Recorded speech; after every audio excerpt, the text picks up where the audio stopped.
Welcome to the People's Guild with me, Waskell, and my co-host, B Jangles. We're a couple of Splinterlanders that love exploring all things Pretoria with a wide variety of guests from all across the community and Splinterlands universe. Thanks for tuning in and enjoy the show. Welcome back to the People's Guild. Another week, another episode. We got a fantastic guest. It's our first fellow YGGer of the new year, of the new season. He is hailing from the lofty heavens of Asgard, coming down to pay a visit to us meager Niflheimers. We've got Krympton stopping in for a visit. So thanks for stopping by, Krympton. Welcome to the show. Thanks very much, guys. It's a pleasure to be here.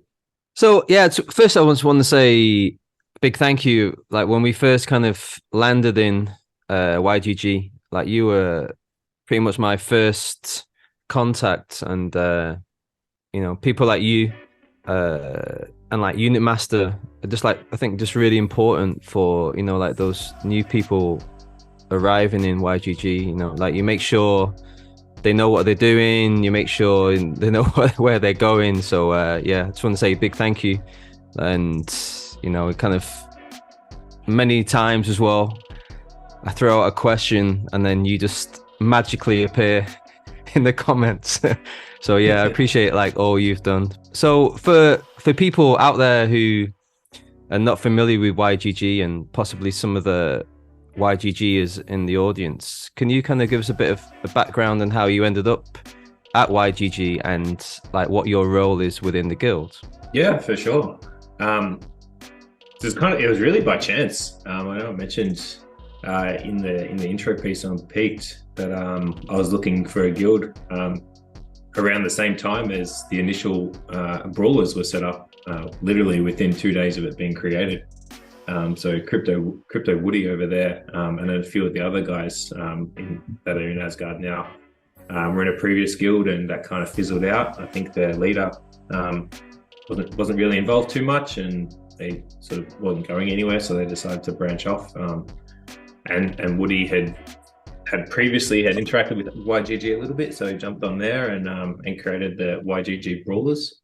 And that was an open guild at the time, and I just was looking through the guild page in game one day and found the first English speaking open guild. Jumped on, requested access, and yeah, jumped in. Little did I know that it would be where it is today. I think there was only maybe 6 or 7 of us at the time, but wow. Yeah, those guys took me in, and we've grown to now 6 guilds under the Brawlers banner, and obviously part of the larger YGG SPL Alliance. But it's definitely been a journey for a year and a half now, I think. So yeah, Asgard's sitting #1 spot. We've held that through season end, which has been honestly amazing. And Niflheim sitting top 10 as well, I think. So that's truly impressive. And not only the 2 top guilds there, that the other 4 guilds that we have, really, it's a community, as you guys know, especially for the Brawlers, but more YGG SPL. Everyone gets together and supporting of each other, and it's been a really pleasant experience to be part of something like that, especially given that the game itself doesn't have a lot of sort of in-game communication. You can't really speak to your opponents, or you've got the guild chat, and I know some people use that, but we're more Discord based, and yeah, that's where everything is for us. And it's been really good having everyone available, all different time zones, parts of the world. And yeah, as you said, I'm on there quite a bit, but that could be that our time zones align. Guys in Asia and me in Australia. But yeah, I always wake up and there's plenty of messages to read through in the Brawlers Discord, so it's always a good morning. And what is your role within the YGG guild? Yeah, for sure. So I'm currently the leader of YGG Brawlers Help. So we're tier 2 brawls at the moment. That came about as we set up, as I mentioned before, we originally started with the Brawlers, and then back in the day it was Brawlers 1, 2, 3. And that was Brawlers Asgard, Nidvalia, and Niflheim is what they're now known as. We decided to move away from that numbering system. We didn't really like the idea that any one guild was better than the other. and that's when we adopted the whole Norse naming convention. And I think that was accepted really well. But then as we grew, we needed more places for people to call home, and some of the lower level guilds as well. So for new players coming in that couldn't really fit into an Asgard or a Niflheim and wanted somewhere to just get their feet wet, we had Hal set up, and we also had Midgard as well, which was initially a free to play guild. But yeah, so now I lead Asgard, and obviously one of the guild leaders or senior members of Asgard, which comes with a lot of help around the Discord and speaking to all you guys as well, and making sure if there's any questions that need answered or things like that. I think I've sort of taken a role with the YGG SPL there as well, helping those guys, helping the sub-DAO. Helping the sub-DAO run day to day through their process as well. There's obviously a lot of work to be done there. And with the guild advancement program that we have just finished up season 2, the GAP program, as you guys are aware, that rewards players for doing day-to-day things in game, such as brawls and tournaments, but also contributing to the YGG community and things like that. So helping all of the admin and the back-end stuff there to make sure that everyone's able to benefit from programs like that. Yeah, it's been, I guess we've been in Niflheim for better part of the last 4 months at this point. And when we started initially kind of shopping around and talking to a couple of guilds, I got to say, and this is a completely unbiased perspective, just reflecting on hindsight, the amount, like, you guys absolutely roll out the welcome wagon from day one to newcomers. I absolutely respected and admired. I had a ton of questions when I first came in, and wanted to make sure that it was a good cultural fit, make sure that, there were folks kind of on the same page as me in terms of what my short, medium, and long-term goals with this game are.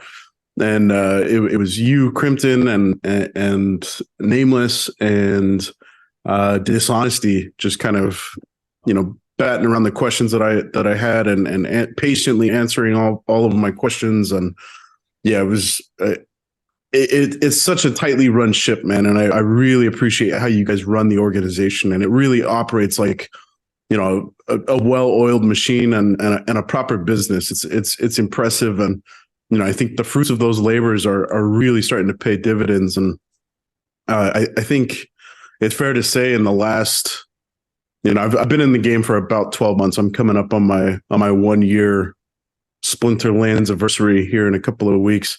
And, when I first came in, I would kind of hear YGG through the grapevine, but now it feels like YGG is absolutely everywhere. You can't touch anything in the game without having somebody from the YGG involved, whether it's Splex or, all the tournaments, or, you hop on Town Hall and you've got Gene Pool talking shop, or he's sending out all these proposals. YGG just is absolutely creeping into all aspects of the game, and it's such a fun thing to be a part of. So, I just want to quickly comment that, but also next question. When are we going after Chris Hemsworth and bringing him back to Asgard, man? We need some high profile celebrity to push Splinterlands to the upper echelons, man. Yeah, we definitely try and get that marketing push going. We just need a couple of bulls to step in and prop us up. But no, I appreciate those words, Bojangles. It's coming from within. I often sort of take it for granted, and it's as I mentioned, it was the first guild I jumped into. So fortunately, it's all I've ever known. But yeah, it's one thing that we do try and strive for, is that everyone's welcome and that there is a place for everyone, whether or not it's you're someone like Gene, who's an astonishing asset collection, and is amazing with numbers and yield, and is always striving to min-max those sorts of things, or other players who don't own any cards and are just renting their decks and looking for a community to learn from and build off and go from there. We've got, and everyone in between. So I think it's really amazing to see how everyone does chip in and help each other and step up. Like, I've learned a lot of things from Gene over the months, Yet ironically, he was asking me questions when he first came into Asgard about how things work. So it comes around and goes around, but everyone, as you said, is there to help out and make sure everyone has their questions answered and feels comfortable where they are. So it's very good family to be a part of. That's something else that I wanted to mention was we had Unit Master on a couple of months ago. Shortly after we hopped into Niflheim, and one of the first things that he shared with Waskell and I was a photo of a bunch of the brawlers at Splinterfest. And it was like old buddies coming together, even though, that they had never met outside of the context of the game or outside of Discord, and, presumably had perhaps never talked to one another face to face. And yeah, it looked like an old reunion of buddies. And I think that's just testament to exactly what you're saying is it's very much a community. And it's becoming I think at this point, it's very much the fabric of the People's Guild, and what kind of keeps Waskell and I in this game is the community, the good people that we've kind of come across and built these relationships with, and it feels like Niflheim and Brawlers as kind of the bigger picture is just a very clean extension of that. It's all about community and lending a hand. So yeah, great guild, great one day alliance to be a part of, and just excited to see where these things go. Yeah, for sure. I do remember seeing that photo when it came out at Splinterfest, and extremely jealous being stuck over here on the other side of the world while those guys were there having fun. But no, it looked like a great time, and it was awesome to see those guys together. So you kind of mentioned before, like Asgard is like the top guild now. So congratulations on that. That's like pretty amazing feat, to be honest. And I was just wondering, like, if someone were to someone wanted to join like Asgard, like what would be the requirements for them to join? Like, you got a player who's been in the game for quite a while and they're looking to up the ante. Like, what would you kind of got to submit your resume and CV, man. Go through the application process. No, it's well, as you guys know, anyone's welcome to join the Brawls Discord, and depending on what your decks are and what your aspirations are, there's a home for you guys. For Asgard specifically, especially as we look to move up to tier 4 brawls, those brawls are going to get harder and higher leagues. So that's primarily what we're looking for at the moment. But a lot of the brawlers at the end of last season finished up in Champion, which was something I didn't realize until it was pointed out. So obviously they have decks to play there, but some of the more niche decks, especially Wild, a lot of people, as you know, come in the last 12, 18 months, don't have a lot of wild cards unless they've gone out specifically and bought them. So whilst I think those phrase may get changed up somewhat, or at least I hope they get changed up somewhat with Weirdbeard, I think there still will definitely be wild phrase up in those leagues. So we can't exclude the OGs forever. So yeah, if you've got a wild deck, that's obviously going to be a benefit. But anyway, if you're a high performing player or someone who wants to be high performing at that level, and has a deck, there's always going to be space there. We try not to move anyone out just because someone's better. Like if you've got a place there and you brawl well, then there's no reason why you shouldn't stay there. Whether that's in a bronze fray or a diamond gold foil fray, whatever that may be. There's people there to fill holes. I think there's a couple of spots at the moment in Asgard. We like to keep a couple of spots open at least for people to come in, especially in the Brawlers family, but YGG as well, to buy the Bloodstones for those Gladius cards, just so that anyone can have access to those cards. Just pop in, buy them from the shop and come back out. That can be very cost prohibitive for other guilds to build up a store to that level. We're very lucky in that we do have a lot of generous people in the guild, not only Asgard, but all of the Brawlers guilds. So they've donated a lot of DSE to those buildings. It's one of the benefits there that we can get access to those stones. I think especially as we work our way up to I think it's level 8 store, and get those power stones, we'll still try and keep at least one spot open for people to be able to rotate in and out and buy those stones if they need to. Have you guys been considering what the implications of alliances have looked like? Is there some conversation behind the scenes? I imagine that as alliances are kind of being built out and what that's it's been mentioned a couple of times in town halls that we will have access to some new buildings that are kind of alliance-based buildings, and I'm wondering if there's kind of any talks behind the scenes between senior leadership. What are we kind of looking for with these? What are we hoping is going to be unlocked there? Personally, what are you thinking is going to come as a result of alliances? Yeah, we haven't directly addressed what we're looking at for out of those alliances, but it's definitely been mentioned about what we would do with regards to forming an alliance. And I think with us and YGG SPL, that is an alliance in itself. So we already are an alliance of guilds, not just brawlers. There's obviously all of the other YGG guilds there as well, which make up that alliance. So it'll probably depend a lot on what an alliance size is defined by with the game. If that's a 3 guild alliance, a 6 guild alliance, 12 guild alliance, depending on what those numbers are, will depend on how we fit in, whether or not we stick and become one brawlers alliance and have our 6 guilds in there, or if we can include bigger guilds there. Can we include the YGG SPL guilds as well and have one big large alliance? Or if there's a benefit to keep guilds at a similar level together, then we might grab all of our tier 3 guilds and put them in an alliance, all of our tier 2 guilds and put them in an alliance. So I guess a lot of it's still up in the air, just depending on what the team come out with. But it's definitely exciting if we can get some more in-game benefits to the alliance and to guilds outside of just brawls.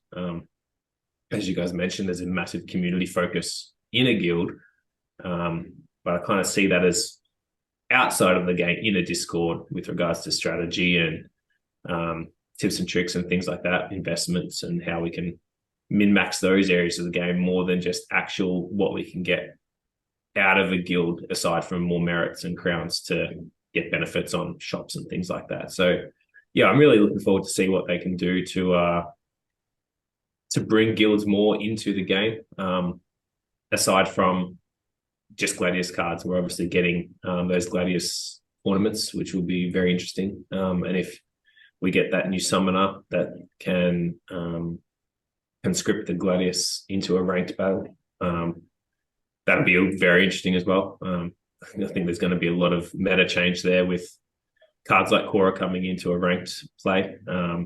That's definitely going to make a guild more desirable for a lot of people. But it'll also put a lot of people on the back foot too if they don't have those cards already. As you know, it's no easy feat to gain a lot of those cards through brawling. Yeah, we were looking at me and Bjangles were playing some challenges last night, and we're looking at the legendaries in circulation, the Gladius legendaries, and I think on average it's around only about 1,800 copies of the legendaries are in circulation. Yeah, I was reading somewhere as well that even with and this kind of takes it back to the soulbound cards, but they apply the same for Gladius cards as well. It's going to be a long time before people get max level cards. So even if they are implemented and even if there is greater access to them, people are still not going to be able to play them at the higher leagues, obviously without them being under-leveled for a long time, because it just takes so long to get those cards, which I personally enjoy. I like the fact that you can't buy them. I like the fact that there is a lot of work and time that goes into having to buy those cards or to receive those cards. But it's one of those things that, coming from a smaller investment myself, and never really being a whale, so to speak, it's good to see that as long as people put the time and effort in, that they can still get to those same levels as others with cards such as Gladius. Why do you think there's such a big emphasis now on encouraging new players to join the guild from the Splinterlands team? Yeah, I think it's funny when I came along sort of towards the end of Untamed. Packs had sold out, but you still get the Untamed rewards cards from chests for a couple of weeks. there wasn't a big emphasis on guilds, and that was in part to my ignorance, not being in one and didn't see them, because obviously brawls were still happening. But there wasn't a big drive as what there is now. So I think either the team obviously has a lot in mind for guilds and how that they can implement guilds into gameplay outside of just brawls. But I think that community focus as well, especially in the market where we are now from a macro point of view, assets aren't where they were 12 months ago. People have sort of dropped off. I think the one thing we mentioned about it before, the community side of things has kept a lot of people invested into this game and continuing to invest. I think if it was a pure numbers game and you were just looking at what you had, what your assets were worth, I think a lot of people may have just walked away or sold off and left. But I think because there is that community, even with the guild that isn't as super active as YGG, as Brawlers, there's still people that you're interacting with every week. You don't want to feel like you've let anyone down if you can't feel a brawl or things like that. So I think building that community aspect, Splinterlands is one game that's definitely very heavy on community. And as far as I can see, always have been sort of being built on that Hive blockchain. It's always been community based. But yeah, I think that's a big push from the team, is to build up on that community side of things. But also there's obviously going to be a lot of benefits to being in a guild. We've seen that over the recent changes with including merits in packs and things like that. In chests, sorry. So encouraging people to get there. There's definitely going to be rewards from it. Yeah, that's a great point, Krympton. It certainly feels like there's a significant top-down push to encourage that guild participation. With the advent of alliances coming down the pipeline, we've got, to your point, the merits coming as a potential reward in daily and end of season chests. And then we've got, something that just got posted today. We've got the inaugural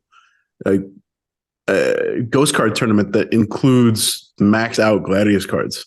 And I think when people get a taste of that, I think it immediately blew up. I think there's, I checked about an hour ago and there were almost 200 people already registered for this tournament. I think once people who aren't in guilds get a taste of what playing with these Gladius cards looks like, I think the team is expecting a big push for guild participation and exactly what you said. And I think just to elaborate on that a little bit further, the stickiness factor of getting involved in a guild it's priceless for Splinterlands, right? Maybe if you're just purely looking at assets and values and appreciation, depreciation, people are just going to walk away throughout this bear market. But as soon as you've got that communal factor and you've got friends who are involved in the game,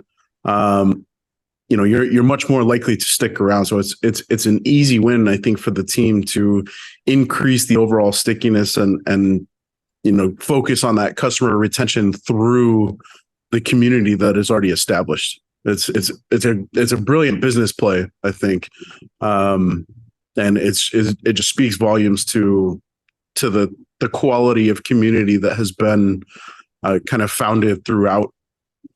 Whichever guild you're involved in, I'm sure the community is there to some degree.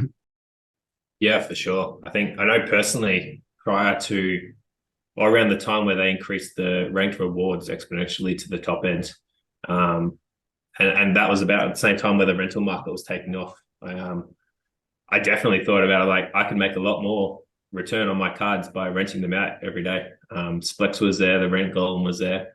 But the thing that kept me from doing that was brawls and the brawlers. I'm like, there's no way I can not brawl with these cards. Like I didn't care so much about ranked. And I think a lot of people have sort of lost the ranked focus a little bit now with bots and things coming in.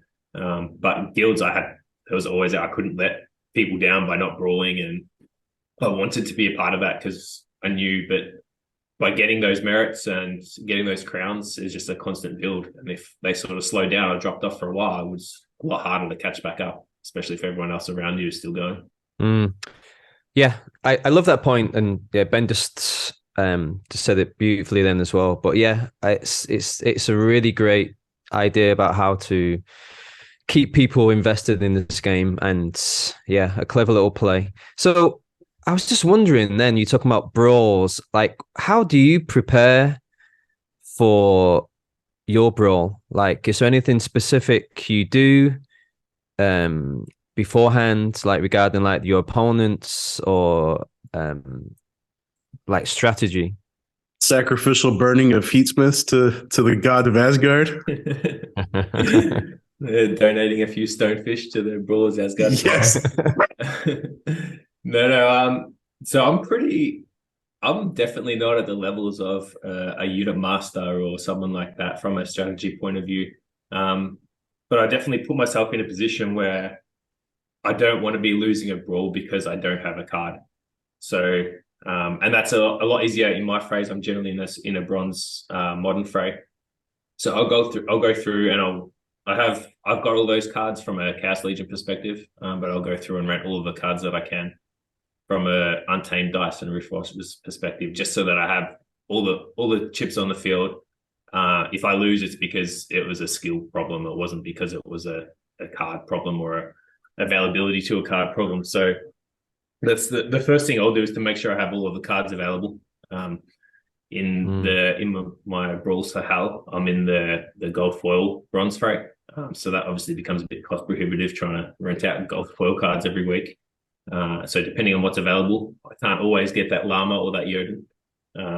But I think by playing a lot with Chaos Legion, I've learned to sort of adjust to not having those cards anyway. So even with a kitty or a llama, it's not always as clear cut as just pick that, because I don't play with those cards enough to have a good strategy behind them.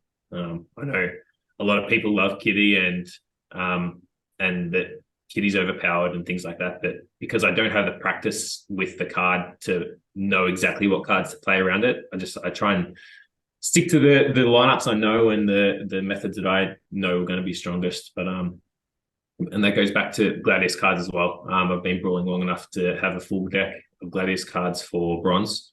So they're all on the table as well. Obviously, some never get used, but having those cards there definitely help.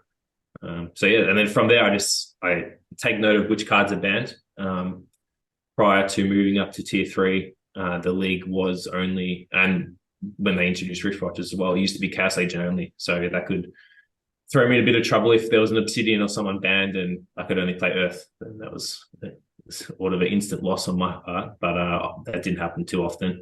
But yeah, just take note of what's banned, adjust to that. I think one of the biggest things I've seen a lot with bans now is if you're seeing another guild has banned someone, either trying to counter that ban knowing that they're probably going to play it, if that's a core, for example, or just trying to adjust based on what you think they now have the advantage over you because you can't access a certain set of cards. But yeah, from an opponent perspective, I don't dive too deep into it. I have looked a couple of times to see what opponents I'm up against and whether or not they've got full decks or things like that. But most of the time, I'm very much a me-focused player of the game as opposed to trying to counteract what someone else is doing. I'd rather put my best team forward and back that into to take home the W, as opposed to try and counteract what someone else is doing or what I think someone else is doing. Tried that a couple of times and failed miserably. Do you feel pressure before the brawl, like when you're kind of submitting your teams? Do you feel like your heart pumping, or are you just very cool, calm, and collected when it's kind of going on? Oh, 100%. 100%. I think the only thing that's I've recently found that compares to the pressure of submitting brawl teams for me is the Alpha Goldfall tournaments, because there's so much on the line there. I've recently started renting for them. But yeah, going back to the brawls and the community side of thing, it's just, especially with Asgard, because we've got such a high caliber of players, you can go 6-3 one week and still get rotated out. It's pretty cutthroat up there. But you're there long enough, it happens to everyone. Our best players get rotated out, our worst players get rotated out. People have sweeps, people don't. So you sort of take it as it comes. But yeah, definitely a lot of pressure there. I try not to have too much going on in the background. I just try and focus on the brawl and make sure I've got all the cards ready, no rentals that are going to expire, things like that. Just yeah, one fight at a time, one battle at a time, and then once it's over, just be happy. I know that sometimes I try and get brawls in early. If I'm generally not able to access a computer on the weekends too much with the family around. So if the brawls are over the weekend and things like that, I just try and make sure I get them out of the way. But then I fall into the trap of submitting my teams and having to sit there and wait for the other teams to submit, and it's just gut wrenching waiting for them to come on, submit your team. I don't want to sit here in this pending battle for 12 hours. Yeah. Wasco looking for a little bit of validation. Everybody feels stressed going into the brawls, man. I think it's an anxiety stricken affair, 100%. Yeah, I wish that just a simple quality of life update I think would be great from the team is when your brawls are. I hate scrolling through the main battle page and seeing the outcome of my brawl before I've watched the battle. I'd love if it was just grayed out until you play it, sort of thing. Similar to what they do with the if you're in the guild tab, that's how it operates. But like by default, when I open Splinterlands, it just goes to the battle page. So I've definitely snuck a couple of peeks of the outcome before I've been able to view the battle. But you mentioned something interesting that you tend to kind of steer clear from, well, not steer clear from, but not immediately reach for somebody like a Jotun or a llama or a kitty. And, for the longest time, I always felt like in order to compete at the highest levels of the game, you had to have those guys. And in some instances, it is true. I've definitely been spanked by Jotun and kitty my fair share of times. But the Ghost Card tournament that we had a couple of months ago really opened my eyes to the fact that even when I have those cards, I don't know what I'm doing. I'm just trying to replicate the lineups that I've had the pants beaten off of me with. But maybe I misplace a card or I swap this for that, and all of a sudden I'm heading for the hills with my tail between my legs, just getting spanked because I'm not used to playing with these cards. And the last couple of weeks, last couple of brawls, I've really stayed away from. There's a handful of Untamed and dice cards I'll rent. Like, I go for an Ouster, I go for a Lorna, a Failed Summoner, and maybe a couple of other lower rental cost cards, and I fare much more successfully than when I rent somebody like a kitty or a llama or a Jotun. So it's really interesting. Us rookies, I guess, so to speak. I don't know if we're so much rookies anymore, but it speaks volumes to the power of Chaos Legion and Rebellion. You can certainly get it done with those cards, and it's just really a matter of skill and skill towards that particular rule set, right? Yeah, definitely.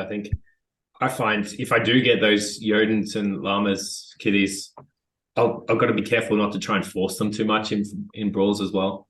I've definitely come astray trying to force a llama last stand combo in a few brawls and just being wiped out, not having the damage there.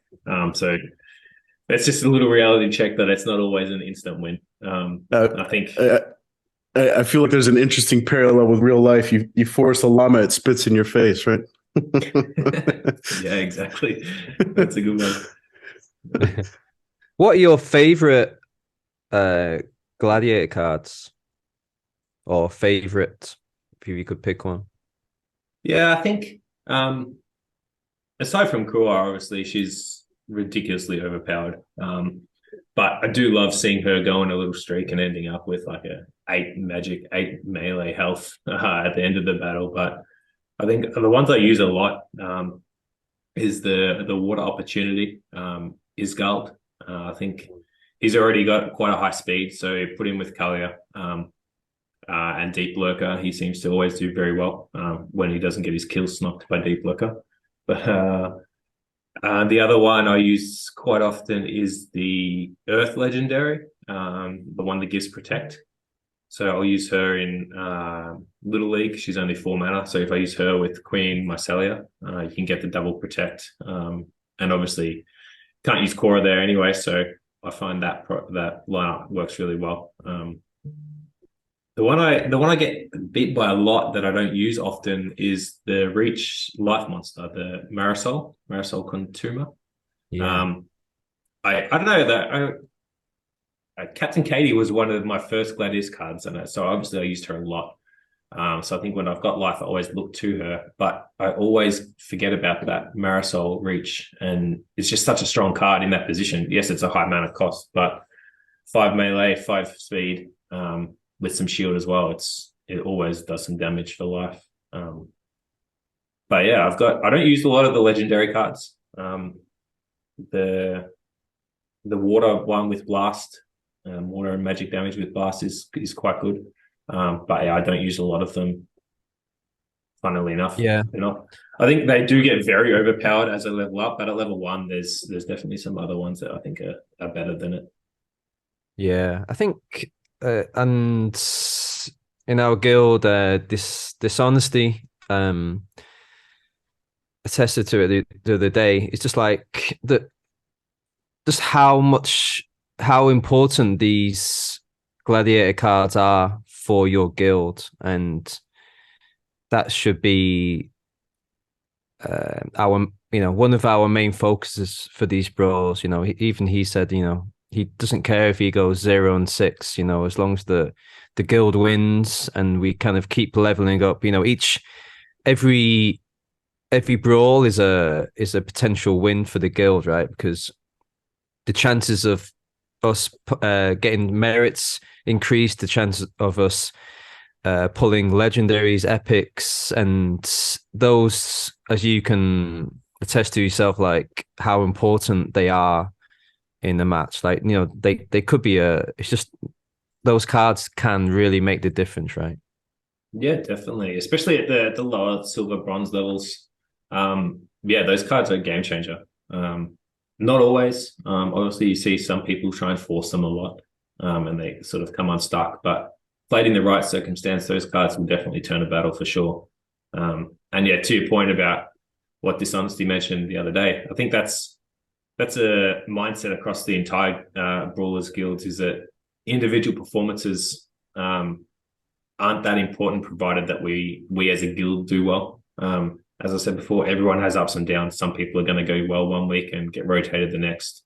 I think the sooner everyone realizes that it happens to everyone in the guild, then it's fine. Like, if you have a bad week, and funnily with this game, quite often you can have 4 battles you lose and none of them are in your control. It's all RNG based, or you may have a high predicted chance of winning that battle, and you get one miss against a 1 speed monster, and it's just like, well, what could you do? And that turns the battle for you.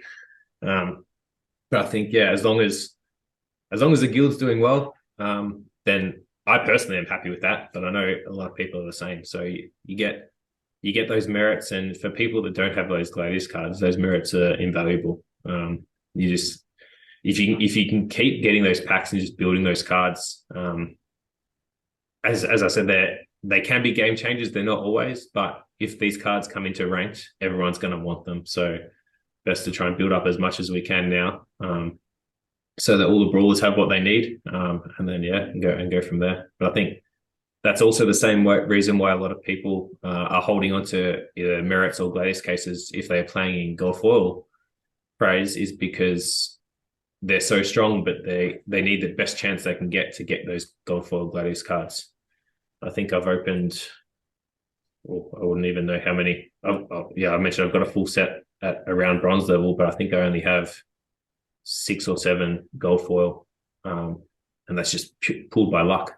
So they're definitely not at all common, but they do help a lot. So I think even Antoine in Brawlers is sitting on, I think he's 3rd or 4th in the all-time merits list at the moment. I don't think he's opened a single pack because he's waiting for stones. But yeah, they definitely make a big difference. Yeah, that's for the gold foil ones. I'm not sure. I think that's on his account that he has in another guild.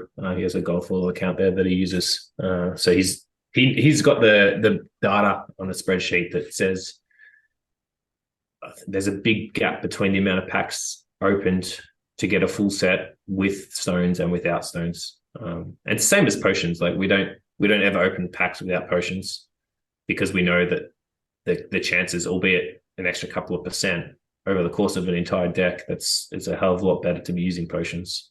So it's the same with the Gladius packs. Yeah, it's really interesting with like the change in rewards regarding SPS, and everyone was clambering to kind of go to this higher tier. But do you feel that the change in there's been a change in focus on what people really want? Not really, and it's not really SPS now. And Bjangles can talk about this as well. But do you think it's more that people want merits now? Yeah, I think at the start when those rewards were first announced, yeah, I agree. Everyone was pushing to get as high as they could because they knew those rewards were going to be lucrative from an SPS standpoint, and they still are. There's still a lot of SPS available for those top tier guilds in tier 4. I think the last ones they got. I'd have to have a look, but yeah, they sort of like 300-400 SPS. Per person per brawl at that tier 4 level, and that's not nothing to sneeze at from the amount of SPS that people hold. But from a monetary perspective, and I think this is kind of where the focus shifts a bit.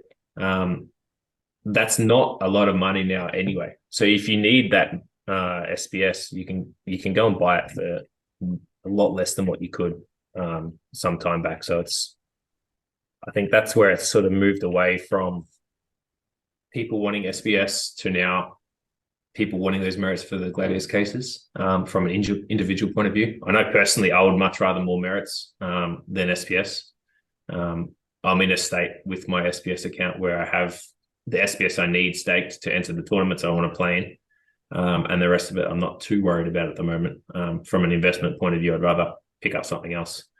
But from a guild point of view, or an overall guild point of view, everyone needs those crowns. It's so hard to get crowns. It's so hard to level up those buildings, especially once you do want to get to the things like the power stones and build that arena up to get to tier 4. So even if you did want those SPS rewards from tier 4 and up when people get there, they're still going to need the crowns to upgrade the buildings to do it. And they're a lot. There's sort of 400 plus crowns each time for some of those high level buildings. So that's been the biggest benefit for us as a guild in Asgard to try and maximize the amount of crowns we have per brawl. I think a lot of us are in the situation where we're not too worried about individual rewards as long as we can get our guild up to a level that can compete at the very top. We worked hard to get our store up to where it is at the moment with those power stones and our arena up to get to level 3. I think a lot of the guilds in YGG Brawlers are crown limited at the moment where we have the DC to upgrade these buildings for the most part. We just need to be brawling long enough to get the crowns to build up. So the funny thing with Asgard as a guild, our barracks is only level 2. So compared to a lot of other people, we don't ban any card for a brawl. We can't because we haven't upgraded the barracks there. So we're often going up against guilds that have they can ban 2 cards and they have 1 extra mana and things like that.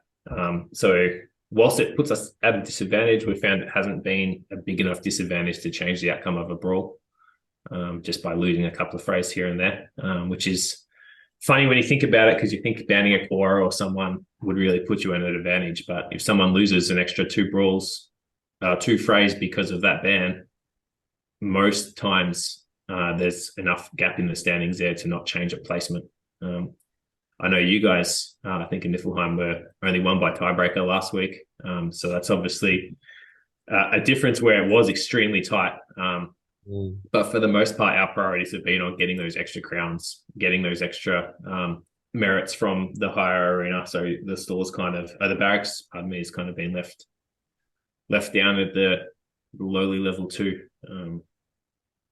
But yeah, so I think for most guilds, I think they quickly realized that they need the crowns and the individual players need the merits. The SPS is a nice bonus, but it wasn't as big a drive up as what we saw I think there were a few people that could possibly get close to tier 5 brawls if they have the crowns. If not, they were already close to tier 4 and they play there now. But I think as people have sort of brought a bit more and more people are in tier 4, definitely more and more people are in tier 3. So we have seen a shift upwards where all the guilds are sort of moving up. But I think it's kind of died off a little bit, where the race to get to as high as you can at the risk of something else isn't as high as what it once was.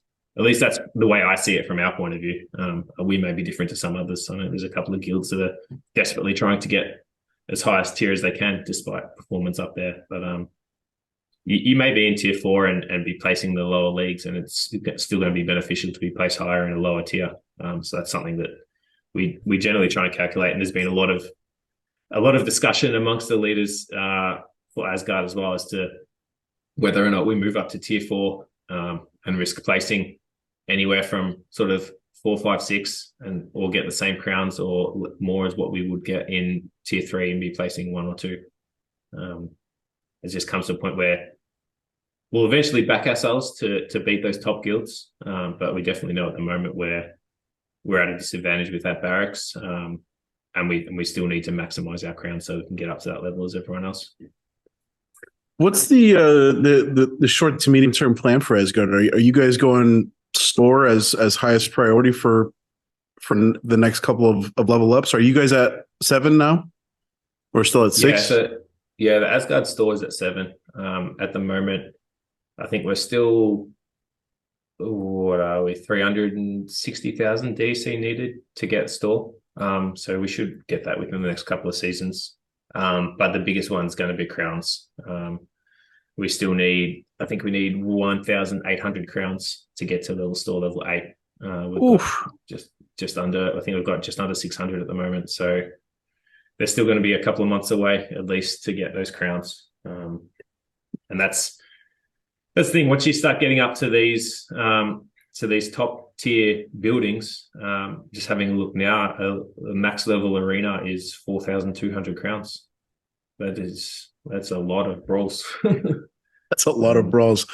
Well, I love the way that it's been built out, and especially as we move into to Wasco's point earlier, he was mentioning, are you more keen to get SPS or merits, or what are you looking for in chess? And I know Wasco's opinion is he's placed the highest value and biggest priority on merits at this point. And I think we've seen kind of a gradual shift of sentiment from the community to embracing the merits as the most valuable of the potential assets that you can claim in your rewards. And I think it sounds like that the economy shifts that Matt has in mind, where you're going to be able to apply potions to chess. You're going to be able to pull multiple soulbound reward cards in chess. It feels like we're moving to a world where those reward chests are going to be much more balanced in terms of the value that's inside of them. I'd be just as happy getting merits or multiple BCX of these soulbound cards or potions to open these chests, because right now I've got thousands of potions just kind of sitting idly by. I'm never going to buy the packs, at least until probably Rebellion comes out to utilize all of these things. But it's very clever what Matt has kind of introduced to the conversation in terms of where the future of these daily and end of season chests are going. I love, for example, we saw the reveal of one of the new soulbound summoners, that crazy looking llama dude with the conscript ability. And that's something else that I think is really, back to what we were talking about earlier, where the game is kind of top down, pushing the community towards guild participation and getting involved with alliances and that sort of thing. Being able to play a Gladius card in ranked and 2 Gladius cards in brawls. Oh man, I can't wait to have 2 Gladius cards in brawls in those lower mana. Earth is kind of my go-to with the Gladius cards. I love the double strike sneaker and the 2 mana opportunity card. Super excited for what's what's to come with the conscript ability. But let's shift gear a little bit, Krympton. Of the so we've had a little bit of a sneak preview of I guess 3 abilities at this point. Conscript being one, martyrdom being another, which I'm not entirely sure how the mechanic works. It sounds like everybody's going to get a buff of some kind when the monster with martyr passes. And then the third is weapons training. Just off the cuff and with very little context, which of the abilities are you personally most excited for? Yeah, I think the biggest one there for me is probably going to be the battle training one. I think for the most part, having 2 Gladius cards in a brawl will be pretty ridiculous to start with, but I think people will grow accustomed to it. And the same with ranked. It'll turn ranked into a brawl where you know that those cards are there. So even with Cora, you know, if she's available to be used and it's likely to be used, that most people will play her. There's obviously strategies around beating her. She's not unbeatable. She's very strong, but she's not unbeatable. I think if you know that she's coming, it's a lot better to plan around. But I think with the battle training, there's I'll touch on the martyr as well. I think, yeah, as you mentioned, that everyone gets a buff if that monster dies. Which again, we already have things like Inspire that increase melee and things like that. So we're already used to monsters having increased stats from what we're expecting. But with battle training, we're going to get things like Bakjira having an attack, or the Elmo Cambio having an attack. And the amount of monsters there that don't have attack that could be placed anywhere in a lineup and get one. And I'm assuming that they could get whatever attack type that the monster has with that ability. So they can have any attack. So you may have a Bakjira with melee one week, one battle, and have it with range the next. So I think just the sheer amount of the sheer amount of combinations of lineups that single ability will bring. Because it'll turn one card from a Bakjira into possibly 3 or 4 different cards, depending on where and what it's played with. So I think that's going to be the biggest one, where people are going to have to really adjust what their expectations are around lineups coming at them.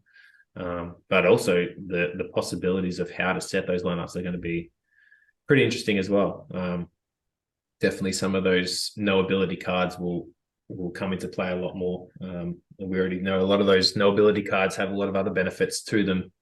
A lot of team supporting abilities like Inspire or Slow and things like that. So combining those with an attack, that is going to get played a lot more. So I think that one for sure is going to be very interesting to see how that plays out across the meta. Yeah, I'm really excited about these new soulbound cards, to be honest. And you know, the glimpses we've seen. So I wonder if are we going to be given a choice? Do you think, like the ones we are going to be able to level up? Do you think, or you think it's just going to be similar to like Gladius cards? So from the ones that we're getting in packs, you mean in chests? Yeah, is there going to be any kind of like, because if we have to level them up like 400, do you think there's going to be like opportunity for us to choose specific ones, or is it just going to be luck of the draw? Yeah, I think I've seen a couple of theories around this. I think initially people thought they'll get distributed in chests the same way the current reward cards do. And it's just luck of the draw. But I've seen people suggest, I'm not sure what the game that does it, but you get, I think it's something called an essence. You get rewarded X amount of these essences, and then you can go to a store and cash in maybe 10 essence for 1 BCX of these cards. So if you really wanted to, you could save up all of your rewards, go and buy a max level of a single soulbound card. That way you don't have to get sort of 10, 20 individual cards that don't really have a use to you. If you play at a high level, you could sort of save them all up and then get the card when you need it. So depending on how the team implement that, I'm not against that idea. I think it'll get those cards in games a lot quicker if players can focus solely on one card and then move to the next one. But I also don't mind the fact that getting them in chests like randomly, but then that's going to take a long time as well. Like I definitely don't think I will have been able to get 400 copies of all of the common cards over the course of my playing time in chess. So they're going to definitely have to increase those drop rates in chests at higher leagues, I think, so that people can get the cards needed. Otherwise, it'll be years before people get a max level card just by pulling them in chests, especially some of the legendary and epic ones that you rarely see to begin with. Yeah, I personally hope they do that. And then, if you've got a specific card that you really, excited about, I think it would be great to have that, opportunity to focus on that particular one. So we kind of spoke a little bit in Discord about the Alchemist card, the bear, the promo card, and I know you're interested in the lore behind it. Like in terms of like investing in cards, like what are your thought processes regarding that? Like, do you have a strategy for like collecting cards that you believe are going to be valuable in a few years, and like, and also that could relate to what we were talking about in Discord about, do you think the lore is important down the road? Because I kind of personally believe, like, I mean, Bijangles have talked about this as well, like the Alchemist just feels like a sign of the times kind of card. We're in this bear market, and like possibly for us, we're so part of it because we're in this game where, around the world there's a little bit of, negativity. Some might say a lot of negativity, but for me, like cards like Alchemist just feel like it's just such a, yeah, like I said, the sign of a times card, something that people possibly coming into the game in the future are going to be like, oh, I'm gonna want a piece of that. Just kind of like, it's kind of a bit like the halving, the elf, Yeah, Alchemist. Yeah, the halving alchemist. What are your thoughts on that? Yeah, I think promo cards, I think they're a little bit different in that way. Is that, as you mentioned, I use the term we, but anyone who is playing at the time of their release sort of holds that sentimental value to them because they were there, they were experiencing the times, or they were experiencing the reasons behind whatever the backstory is to that card. I think, as I mentioned to you on Discord, I really would like to learn the lore of all of the other promos as to how they came about. I know some of them were related to players and things like that. Some were related to the Bitcoin halving, like the Alchemist, but there's quite a few there that have come about. Obviously, Waka was the rapper, the collaboration with the rapper.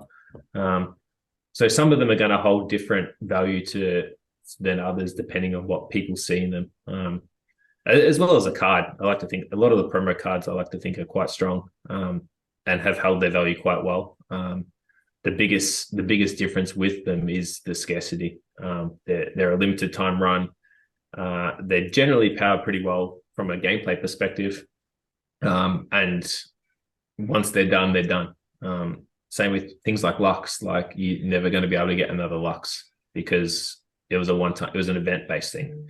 And I think with normal trading card games, a lot of their promo cards were tied to sort of in-person events or competitions or things that you had to be there for to get these cards. You couldn't just go and buy them.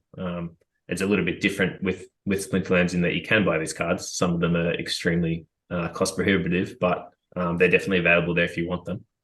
But I think, yeah, from an investment point of view, I've definitely got a large number of bears stashed away. I don't have any insight as to where I think they would be target-wise, price-wise in 1 year, 10 years. I'm not sure.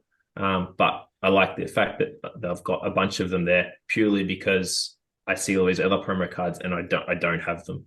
So it's cool to say, yeah, I have these cards here. I've got a max copy to play with. I'll do with what I want with the others when the time comes. But being able to have them there, yeah, as I said, it's sentimental. You're tied to the lore behind it because you live with it. It's obviously, yeah, we're in a bear market at the moment. It is bear related, whether or not that was initially the plan or not, but that's how it worked out. And if you do read, I think I was listening to one of your podcasts. I can't remember who mentioned it, but the lore behind the bear, very interesting read. It's one of the lengthier lore stories, but yeah, to see how it ties in some of the little tidbits that mentioned there with ties into our current environment is actually quite good. I did enjoy reading that one. But I think all of them have quite a good story. It would be cool to see more come through. I know the team want to create more promo cards. I think they said maybe quarterly. They wanted to run a promo sale, which will devalue some of them because there's going to be so many. There's not just a sort of single event. It's kind of a reoccurring thing. But if they can continue to make them unique and valuable in the game, then I don't see why people won't want to have them down the line. People that come into the game later on are going to see these cards and be like, yeah, that's a really cool card. It's got a cool story behind it. I may not have been playing the game at the time, but I remember that part of when it came out, and I remember the bear market and the turmoil I went through, or as an investor or whatever. Yeah, I'd like to get that card to signify those things. So I definitely think they will hold their value once sort of print dies down and there's people have decided to sell them off or get rid of the stacks they do have. I know, especially with, I'm not sure, I can't speak to the print rates of the other ones, but I know Artemis being a common, there's a lot of them around. And because they were sold with every single pack at the same time as we got the that bulk buy sale, people got a lot of packs from that sale. So people have a lot of bears.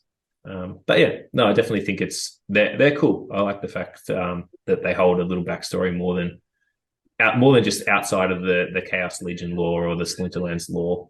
They do hold some of that real world lore as well. Yeah, big fan of Artemis, and you know, like you briefly touched on, it's a great card to boot, right? Like with certain rule sets, certain summoners, Artemis is an absolute game changer in that he's great at, what I love about Artemis is he's great at lower levels with, you know, he gets protect from the get-go, and then pretty quickly he gets having.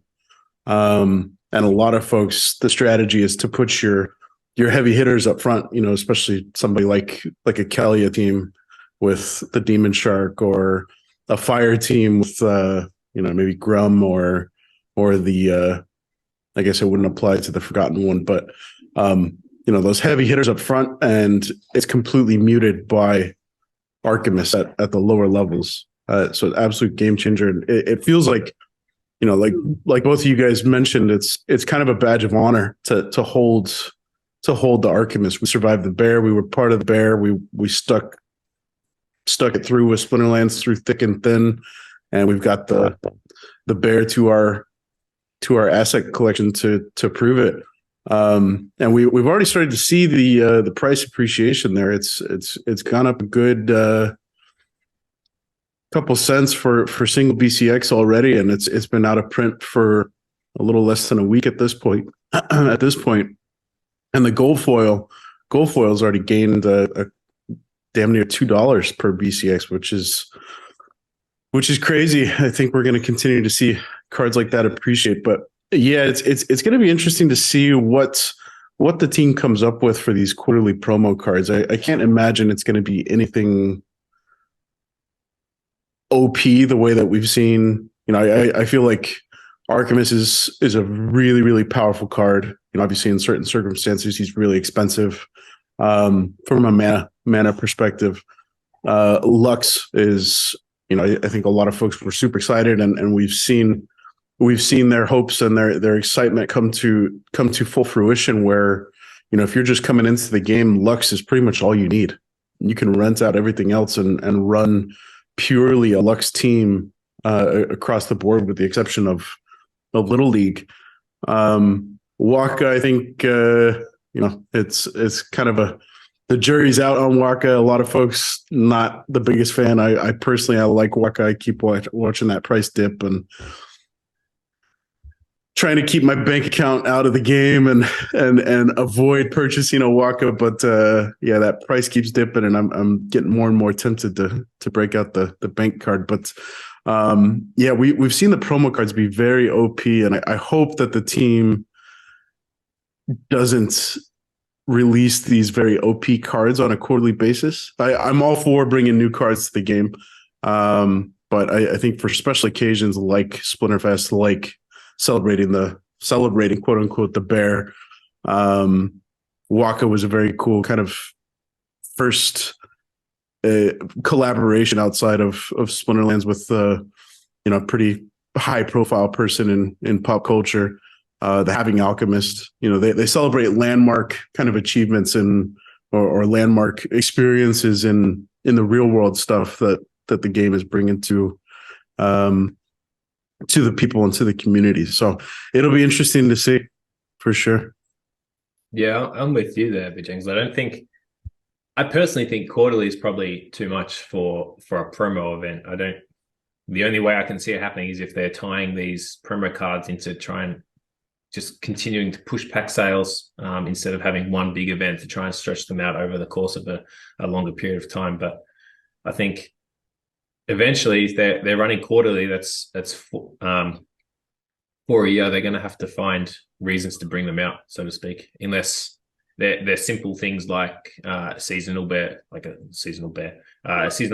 a winter card, a summer card, things like that. I know a lot of other games in the Web 2 space sort of do run seasonal promos, things like that, like Halloween, other promos that they sort of use to sell skins or things like that. So there's definitely a lot of opportunity there to do them. But I do like the scarceness and the rarity of the promo cards that we do have, just to tie that lore into, as opposed to just saying, yeah, this was a card that was sold with a pack because it was winter or summer, for example. I like the more meaningful lore behind some of the current promo cards. Yeah, agreed. Yeah, I wonder if the kind of cleanest logic to keep the game intact without overbearing the community with all these OP cards that you have to have is just kind of extending, for example, the Chaos Legion set with, maybe an additional basic comment card as the promo card or something like that.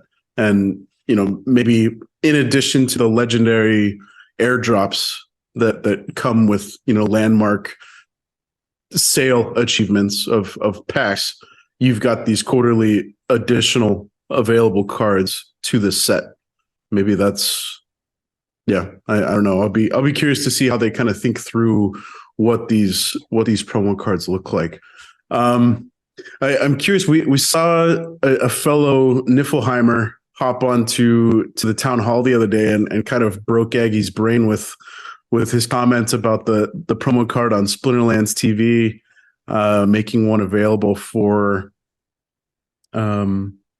I forget what it's called, Twitch points or Splinterlands TV points, something along those lines. Did you happen to catch the town hall in that comment from Lordo? Yeah, I didn't catch the town hall live.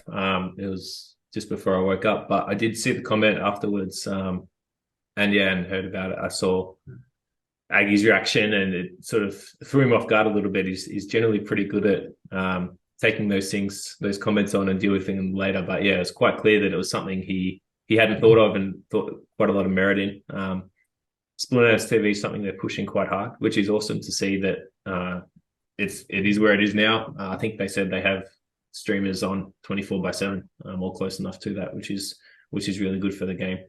But I think there's a lot of legal ramifications around selling or giving away something of value through Twitch. I don't think Twitch look kindly as to giving away monetary things using those points. But I think they're looking at the soulbound cards as a way to sort of denote those cards as having no value at the time of giving them away, which could be a little loophole they work into. But I definitely think that things like that and things like in the Battle Pass are great ways to get sort of little mini promo cards, for want of a better word, to players. I don't know whether or not they need to be cards always. I think if we can, I know there were skins back in the alpha beta days, but I think if we can get things like skins and non-monetary things into the game, I know Weirdbeard's pushing things like that, little achievements for players to work towards. I think that would be a perfect environment for something like that, where you redeem your points, you can get a skin, or you can get a title or something. Maybe not a title is how they work currently, but something like that just you can show off and say, yes, I've watched this many hours of Splinterlands TV, or I did these certain things, and I've got something to show for it. I think if you make it a card every time, you've got to make sure it's balanced and it fits the meta, and it's obviously going to be sold and distributed, have a print rate and things like that. So there's going to be a lot more to it than just here's a little sign of acknowledgement that you've done something. And I think a lot of players would actually enjoy little things like that. I, for one, would enjoy little badges of honor, so to speak, accomplished things in the game, even if they don't necessarily hold a value. But I also do know a lot of people play this game knowing that they hold their assets and they can sell them and buy the assets as they see fit. So there's definitely a big part of the Web3 space as well. Just creates just a different aspect to the game, right? Just another way to reward people for their, to quote Infidel, time and attention. So I just want to move a little bit away from the game, and because I know you have some experience in investing, and I find just investing quite an interesting concept in itself, because we're never taught investing at school. It's never something, unless you come from a family that have the background in investing, you don't have much opportunity and experience when you're younger to invest, or are open to it.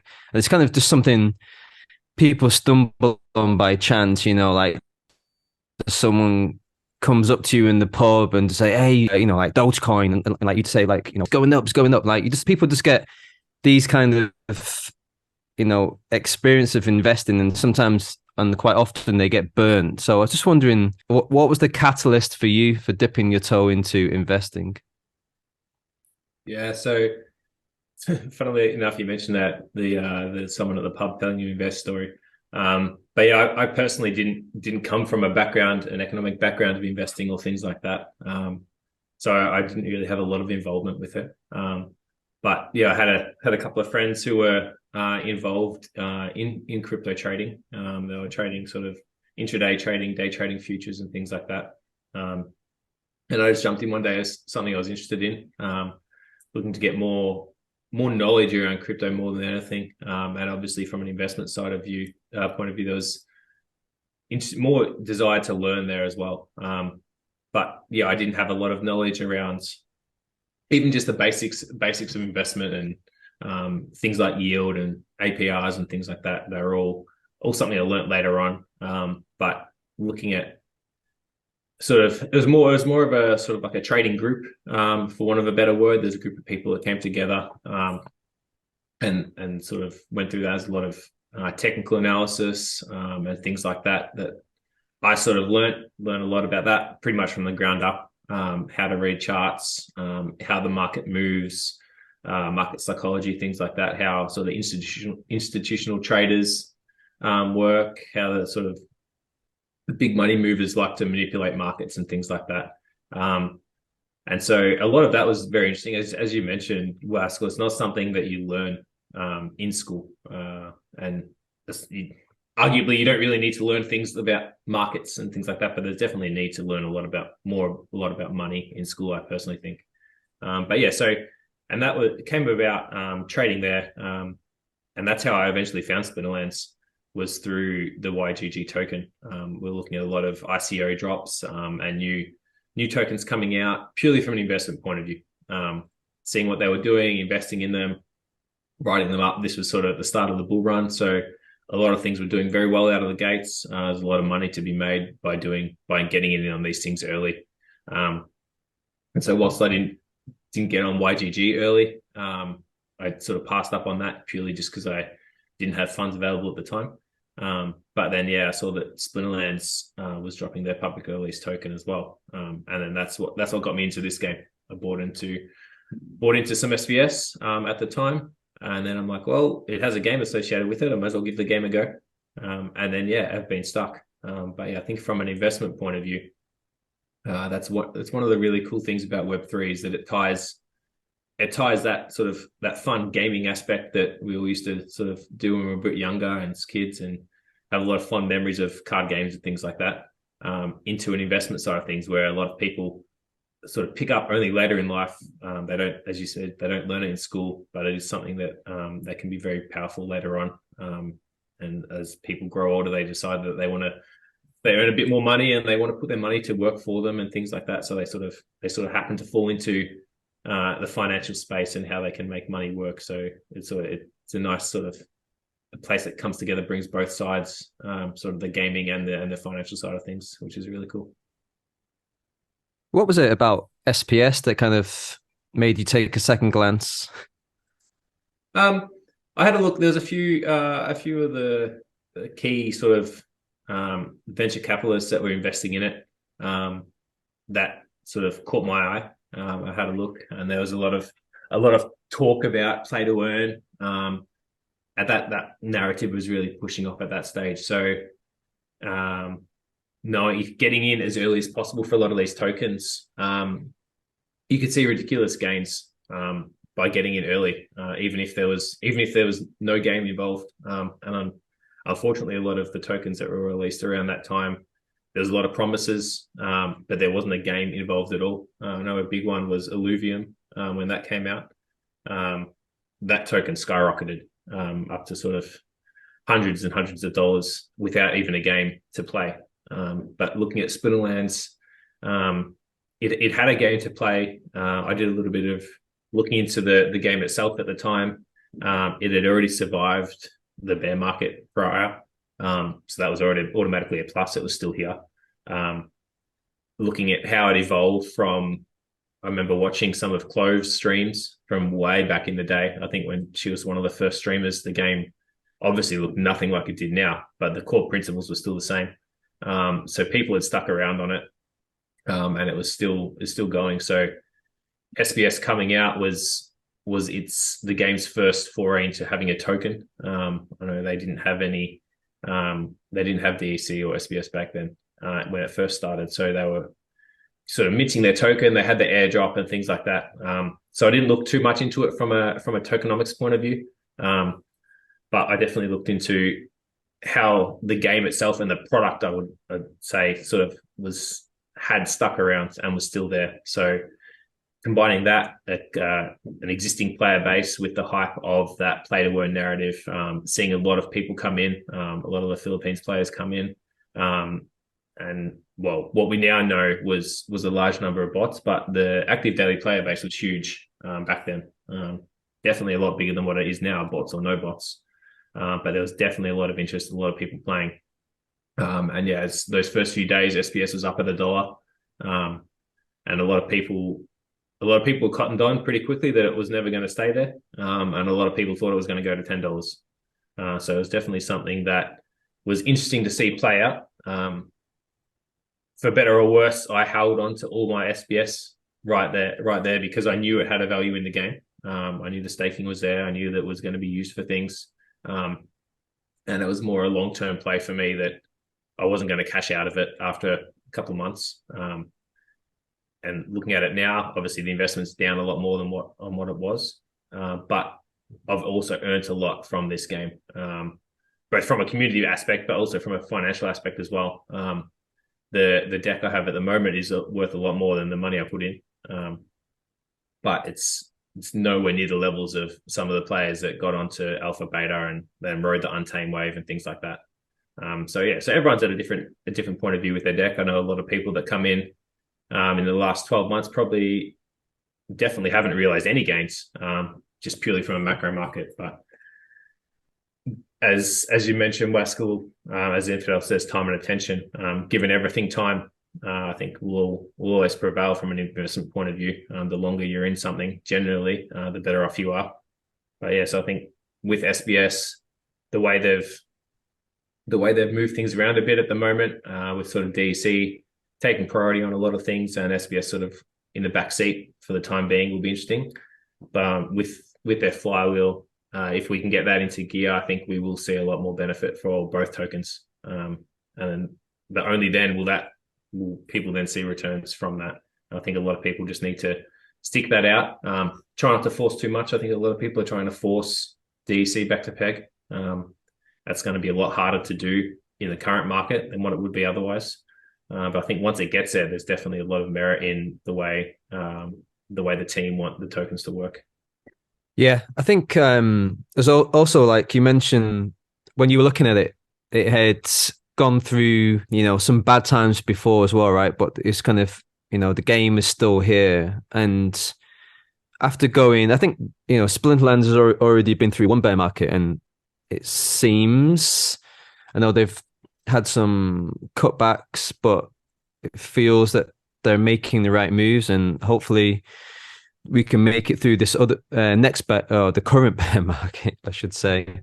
So I think that kind of bodes well for future investments as well, right? I imagine. Yeah, I think having that experience from being at those highs, those cryptocurrency highs, down to where we are now, looking back at it with the knowledge I have now, people would throw money at anything.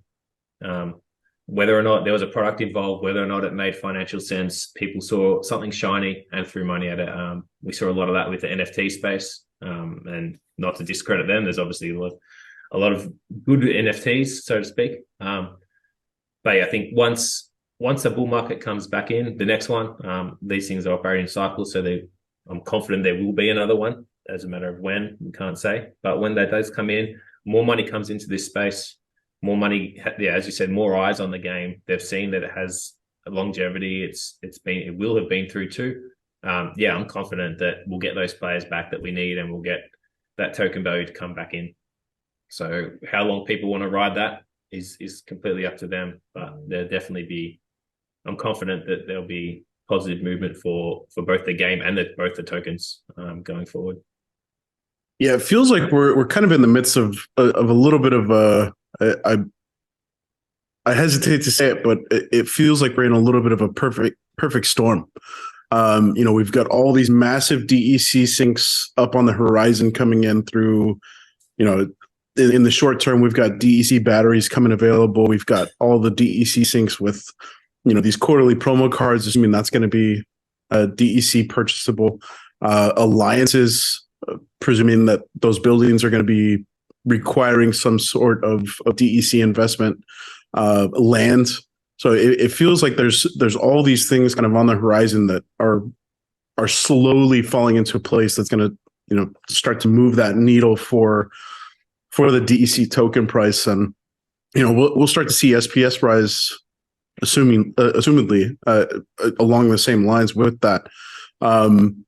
And we keep hearing, I know everybody's kind of heard Aggie say, I feel like the worst of the bear is behind us, and we're seeing a sea of green candles. I hesitate to fully embrace that sentiment. I think we still got a little ways to go, but yeah, it feels like things are moving in the right direction, and we've got kind of the dominoes in place to fall along with the movement in the market. And to kind of coincide all that stuff, Krympton, you and I were talking about this just the other day on Discord. This is the first end of print cycle in the rewards cards that I think any of us have seen, and we've already started to see the market respond to some of these cards, on the very short term horizon, going out of print.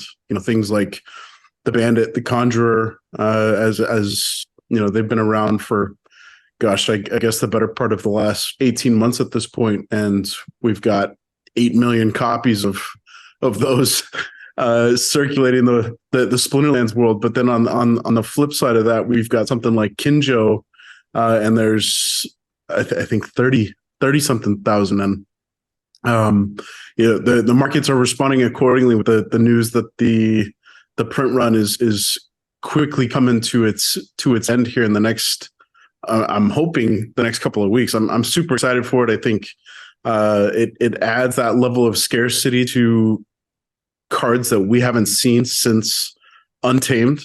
And some of those cards are must have if you want to be competing at the highest levels. So yeah, it feels like we're in a little bit of a perfect storm for things to kind of start moving in the right direction over it's certainly not going to be an overnight flip of the switch, but gradually we're going to be seeing it feels like the light at the end of the tunnel getting bigger and bigger for all of the tokens involved in the game, the asset values, and the greater Splinterlands kind of umbrella as a whole.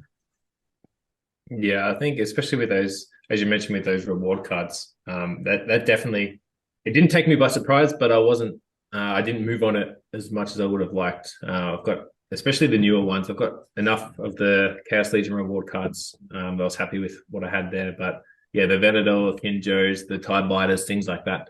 I think the sheer scarcity of those cards is definitely going to see those values appreciate, both short term and long term.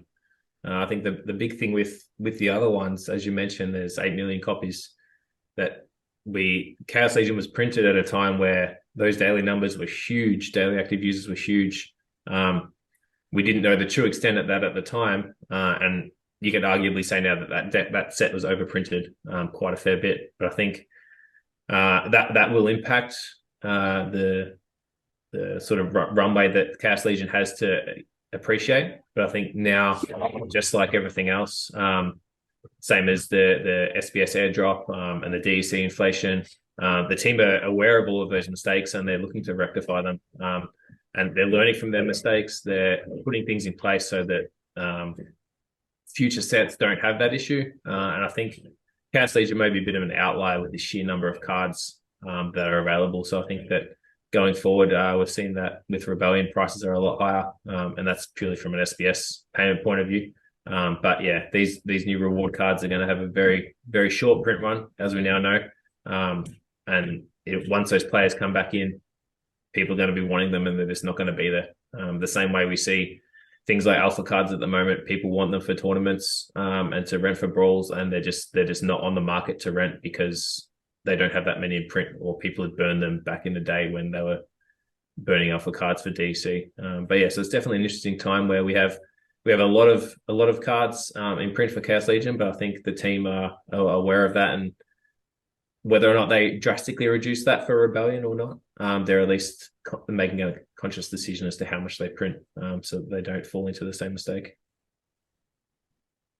I think as well, like what happened this week, you saw like the FOMO kicking in with the reward cards that are going out of print. But it kind of, for a long time, people were saying, oh, people haven't got the money and, to invest in the game. But it was really interesting just to see, if you kind of take a step out and just to see how the game just ebbs and flows, because suddenly just this spike, this like FOMO kicked in. It kind of just felt like a bit, when I first entered into the game. So that was really interesting to see. And it was also like another ringing of the bell moment. I think like Bijangle sent me this the link showing the current print run of reward cards, and I was like, where's Conjurer? Where's Bandit? But it's just like, bumf. They're not being printed anymore. And like, that is like, just a flick switch in my head. It's like, wow, these now I know there's many on the market, but it was just really, it's been a very interesting week in terms of ebbs and flows in the market. Yeah, definitely. I think I can't speak to other games, but this game definitely has a very large hype cycle.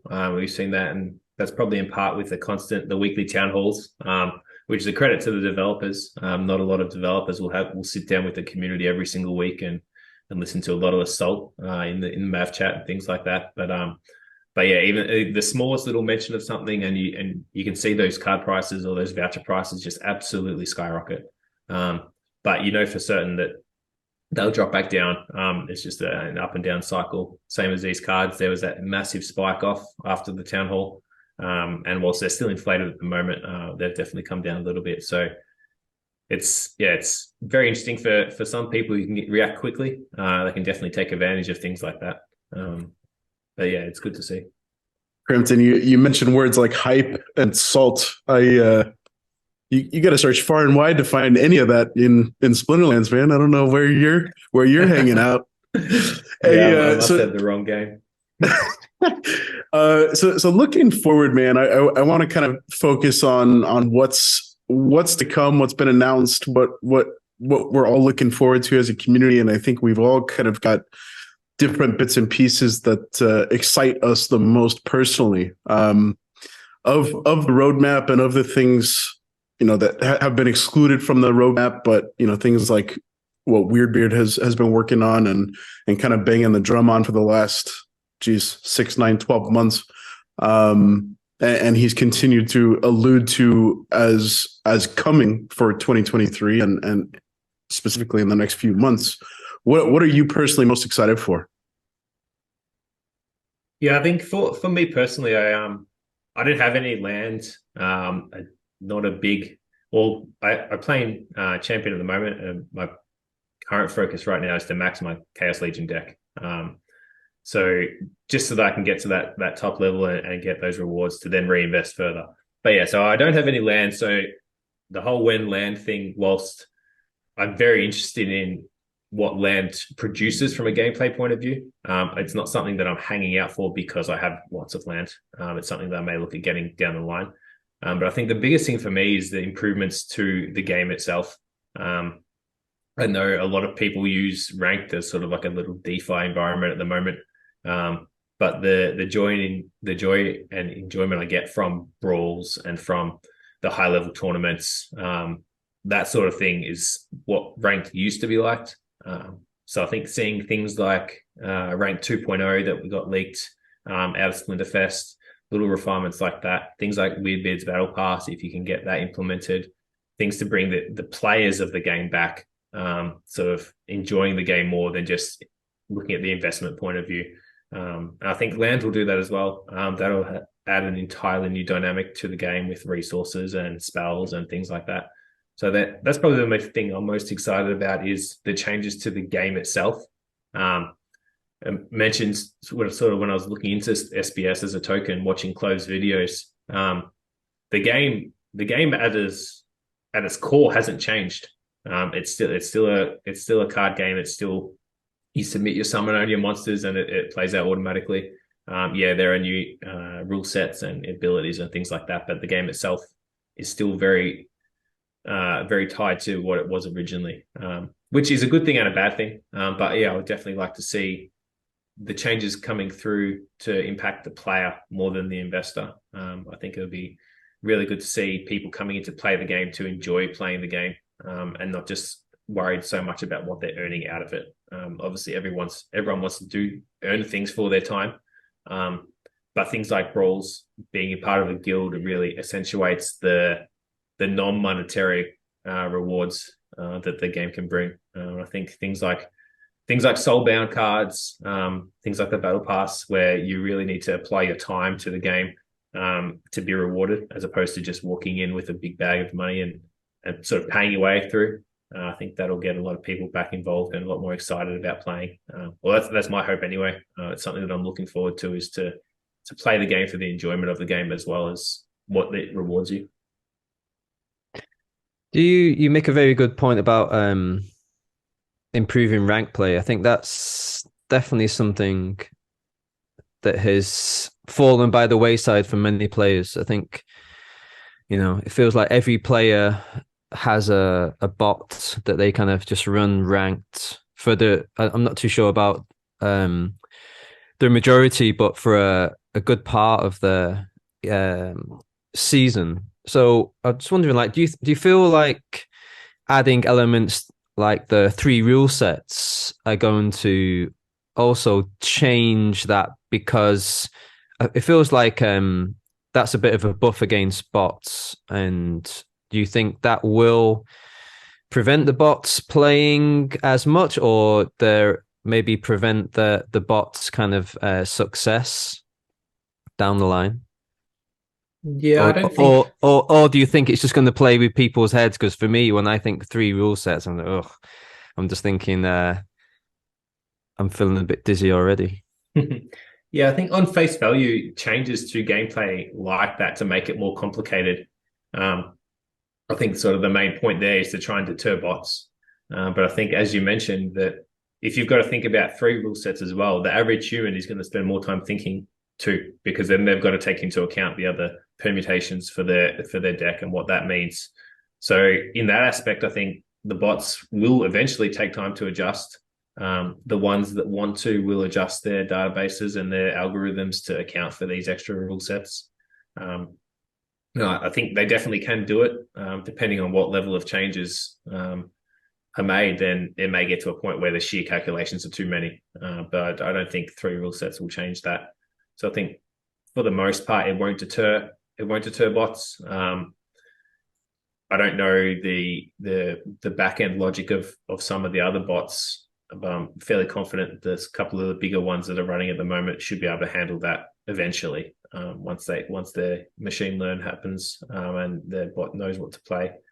But I think it may deter some of the little ones or some of the more unknown ones. I can't really speak to that, but I don't think it will deter bots as much as something like maybe something like a land where they want to implement sort of 2 rounds where you submit your team and then you can then apply things that may change after you've submitted your team. Doing something like that may alter bolt behavior. But yeah, where there's a chance to automate something, I'm sure these people are going to try and do it. And I'm sure they'll be successful at some level. So I don't think it's something that will get rid of it altogether. But yeah, it may definitely make it a bit harder for people playing ranked as humans to think through a lot of these things. I know sometimes for 2 rule sets, I'm sitting there at the end of the 2-minute timer still struggling to figure out what to put together. So I'm sure 3 rule sets is only going to make that a lot harder. Yeah, I wonder if at what point do we call ranked Archmage and Xbot turf entirely and just hand it over and really focus on keeping brawls and tournaments as kind of the player only sacred ground. That's kind of where I'm already leaning. I run Archmage on my account for the majority of the season. I hop in and try and keep my skills fresh and play. I try and play a couple battles a day on ranked, but it's pretty clear that I'm running up against bots when I send out that battle challenge. But the tournaments and brawls, I'm of the opinion that bots have no business in brawls and tournaments, and I would like to see as much as possible human players only kind of stick out the tournaments and brawls and remain confined to ranked. There was an interesting kind of thought experiment put forward. I think it was Aftersound that mentioned the possibility of a third and fourth ranked league that was KYC only. I wonder if that would be something that would kind of solve the bot problem and bring people back to the likes of ranked. Obviously that would be at the sacrifice of the rewards in ranked, and everything would be cut even further. But yeah, where do you kind of see yourself playing it? And I don't know if you're privy to drop in this information, but do you compete as a human player in ranked, and kind of how do you see yourself moving forward with if these things do kind of come to fruition? Yeah, so I'm the same as you, Bajangles. It's almost exactly the same. I have an Archmage account that I run on my ranked play, and I play tournaments and brawls by myself. I think every chance that there is for a bot to play, they will play, and I think that's the same with anything. Like if there's a chance to automate something, someone's going to automate it. And part of me thinks credit to them. They're a lot smarter than I am. They've figured out a way to not to game the game, but to at least take advantage of parts of it. But I think from a tournament and brawl point of view, that they should definitely be a human-only sort of operation. So that's where I want things to go. I think YGGer has the same goals. I think he's probably anti-bot everything, but I think brawls and tournaments are a bit easier to manage. But from a KYC point of view, I'm not sure how that would work. Like, I'm fairly certain I'm KYC'd on the game at the moment, but I can still run an Archmage account on ranked play. So someone like us, like we're real people. We play the game, but we still run a bot. And so whether or not the team want to remove us as bots, for want of a better term, out of the game, or if they just want to focus on pure bot farms.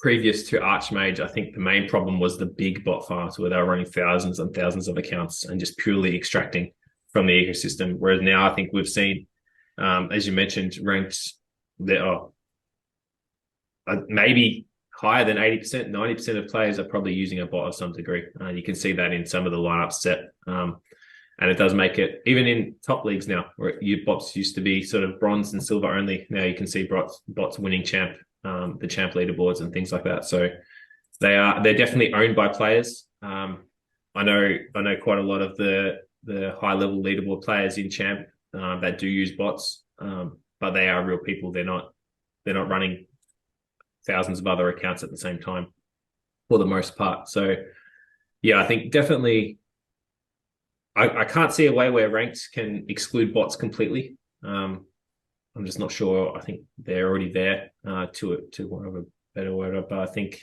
tournaments and brawls, there's still definitely room there to prevent bots. And yeah, bots playing in tournaments and brawls at the moment, you do feel a little bit you're not unfair, but it's, you know, that they're bots, and you're just like, yeah, the rewards and the prestige around winning a ranked tournament battle or a brawl battle are a lot more than ranked at the moment. And that's probably just because of the dilution of that ranked system, because there are so many. And I'm sure the people that genuinely do play ranked as a human feel the exact same way about ranked as what we do about brawls and tournaments. But I think the rewards from tournaments, especially, there's quite a lot of them, the high monetary rewards, some of those bigger tournaments.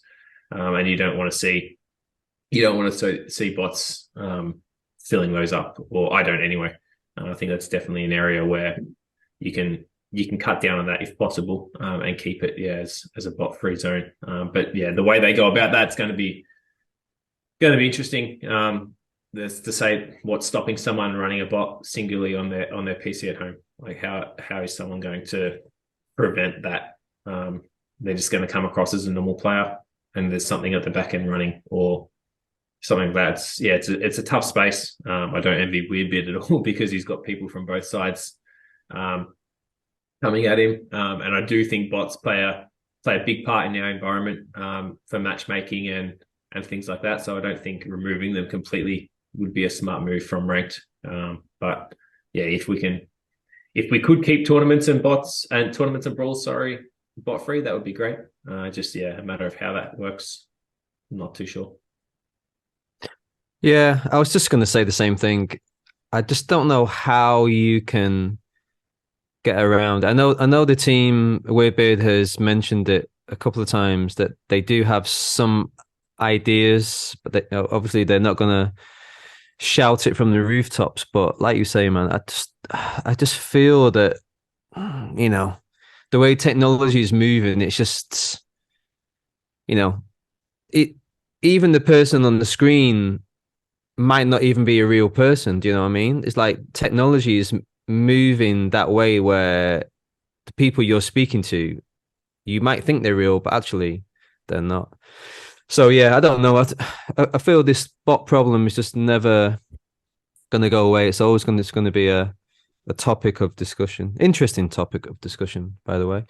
So I was just wondering, like, me and Bjangles have mentioned this many times regarding like the negativity in the game, and how we feel like when we're in Discord in YGG that we feel like in this like happy-go-lucky bubble, and it just feels there's lots of positivity in there, and you know, lots of people helping and going out of their way to kind of answer questions. Like you just popping up like a magic genie there to kind of answer our questions. Unit Master just always there as well, appearing on the spectre, you know, dishonesty, nameless. You know, you could keep going on and on. And I'm just wondering though, with all, obviously there is negativity within the game, and whether or not you decide to kind of get involved with that is entirely up to us. But have you ever like lost, or have there been any moments when whilst being in the game this past year or so where you've kind of lost faith in it, or you just like think, it's not going the way I believe it should be going?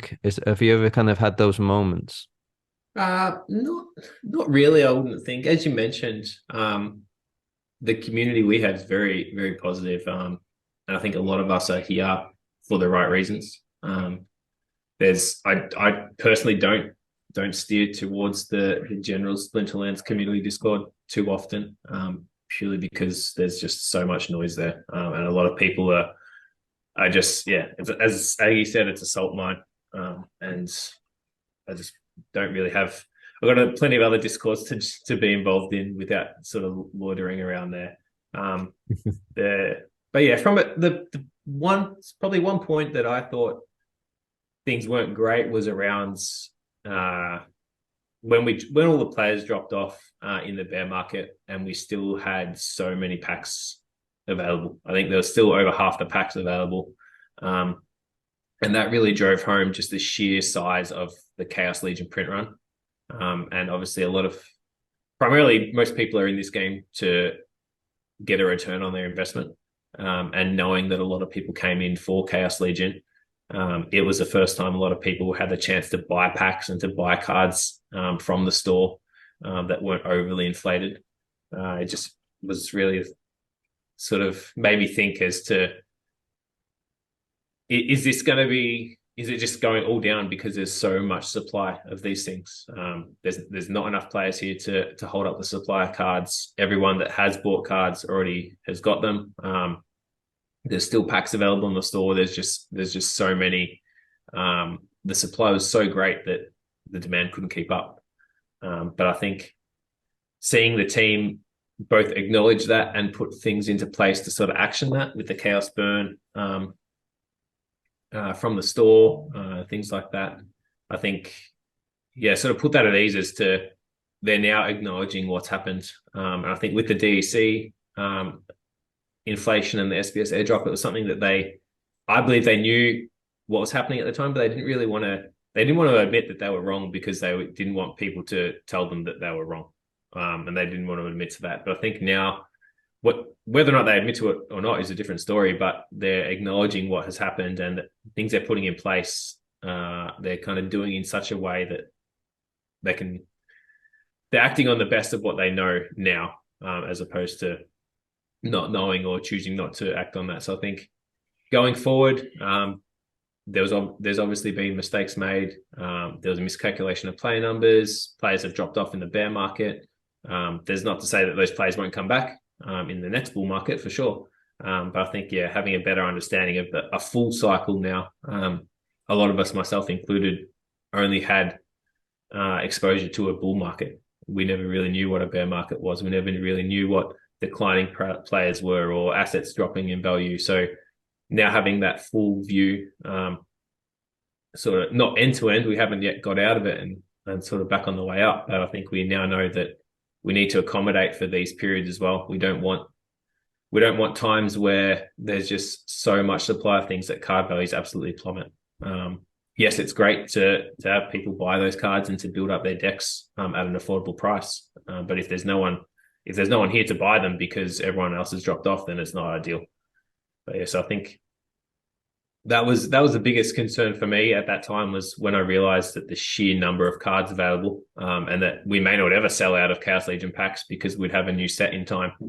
But I think the changes they've made since then, and to the credit, the team has made a number of changes on the fly recently. But burning those packs, whilst it doesn't really sit well for people that have bought in the pre-sale or things like that. They made a decision at the time based on what they knew, and some of those parameters have changed.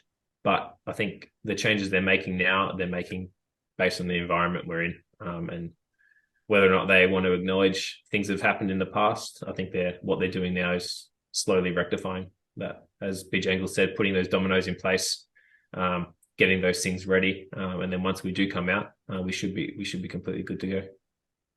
Yeah, No, yeah, I agree with you, and it's great that they have, whether or not like publicly acknowledged, but they are, they're making the moves to kind of change things around. I think it kind of fundamentally just, boils down to like whether or not you believe in the team, right, and what their goal is. And I said it in the recent podcast with Aga Prime. I think we're quite lucky. We hear Aggie every week. When I hear like Matt come out and when he speaks, and also more to the point that with Aggie as well, when I hear him speak and his vision and their vision for the game and their passion for it, then it just gives me just like a rocket on my ass, so to speak, and it kind of just gives me more like confidence in the team. So I think that's kind of really important.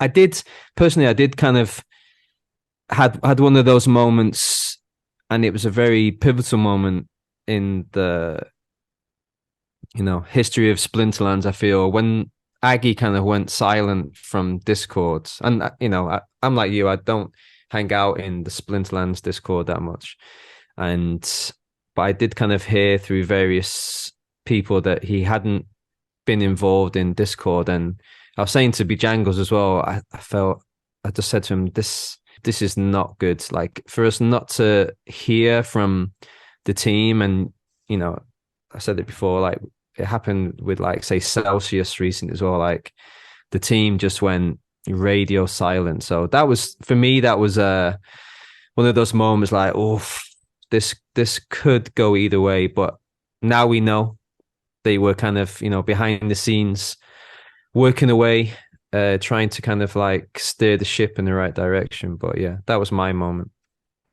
Yeah, I think that's the biggest risk in all of crypto, right? Is the rug pull, and for someone to just go completely silent, for a team to just walk away with everything that they have, all the assets.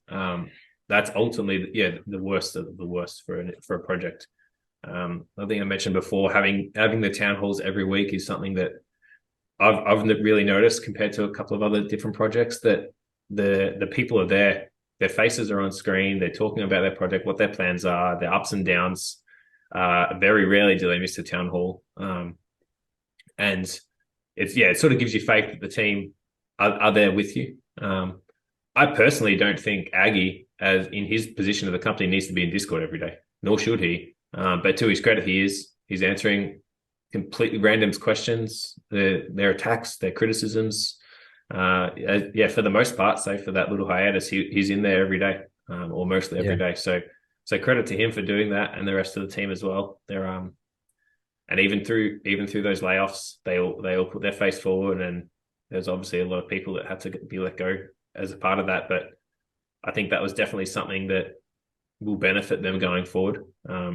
They acknowledged that they needed to trim that down a little bit so they could get through where they are now. But yeah, I think just having them there every week is that peace of mind that they're still here, whether or not things get delayed, or there's a new release out this week or not, or the janitors on the town hall. Like it doesn't matter. They're still there talking to the rest of the community, which I find refreshing.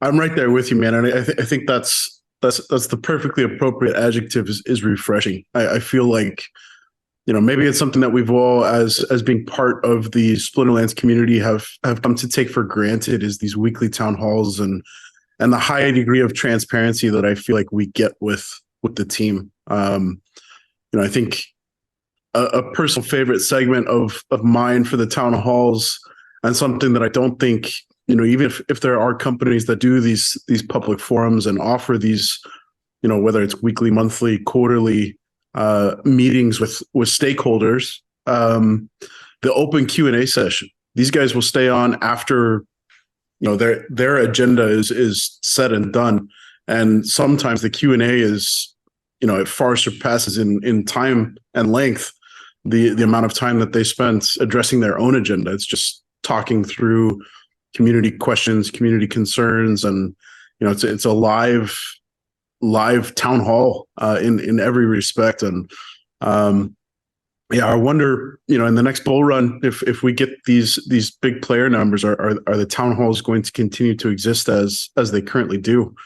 These guys are going to get a lot more on their plate with a big growing business, and yeah, I feel like we're in at a very special time to have the the fortunate experience and reliable experience of these weekly high quality town halls, and sure, not everyone is 10 out of 10, but I feel like since and to your point, Krympton, since the layoffs, I feel like the layoffs really reinvigorated the team. I think it was about that point in time when the dev team shifted to the agile development cycle and these quick sprints to roll out new dev work and get stuff into production. We have seen such a big last couple of months it's been a lot of really small changes, but looking back to where we were a couple of months ago, we've seen so much get rolled out into the game. Yeah, so I'm right there with you, man. It's very refreshing to be a part of that and see and know that if I have a question, if I have a concern, I'm free and able to just hop into the Splinterlands Discord and toss my question or concern and know to a pretty high degree of certainty that it will be seen and or addressed by the team in a live conversational fashion. Yeah, definitely. And even if it doesn't make the town hall, there's generally a team member or a significant person in the community there in Discord to address the question as well. As you said, could come from anyone. It doesn't have to be a prominent member of the community asking the question, and they still take it on. So it's definitely good to have that interaction with that level of staff in a company. I think as you mentioned, the agile model, having them move to that, it should hopefully allow Aggie to handle a lot of things. And that's probably one thing I would like to see, is to not rely so much on certain people. Especially Cryptomancer seems to take a lot on his plate. But hopefully if you can pass some of the little things off and get those little sprints out of the way, that sort of opens up their focus to what they really need to be doing. But yeah, definitely looking forward to more updates and more progress. As you said, we've had a huge couple of weeks, and it won't be like this all the time, but we've seen the roadmap. There's definitely a lot on that roadmap. And I can't remember, someone mentioned it the other day, there's definitely a lot that's not on that roadmap too, that's still getting worked on in the background. Possibly it could have been weird bit, but so yeah, the team definitely have a lot on their plate. But yeah, they're smashing through it. Wonderful. Okay, well, Krympton, Wesco, is there anything else you want to toss in before we wind down? I was just going to ask the same question. Yeah, no, I was. I'm good, man. I was going to ask Krympton if he has anything like to talk about that's happening in YGG that's coming up that people might be interested in. Yeah, so it's probably a bit of a lull period at the moment with the end of the Gap Season 2. But obviously the next big thing there is Season 3. I think at the moment that's going to be happening probably around the middle of February, start of March. So probably about a month or so away.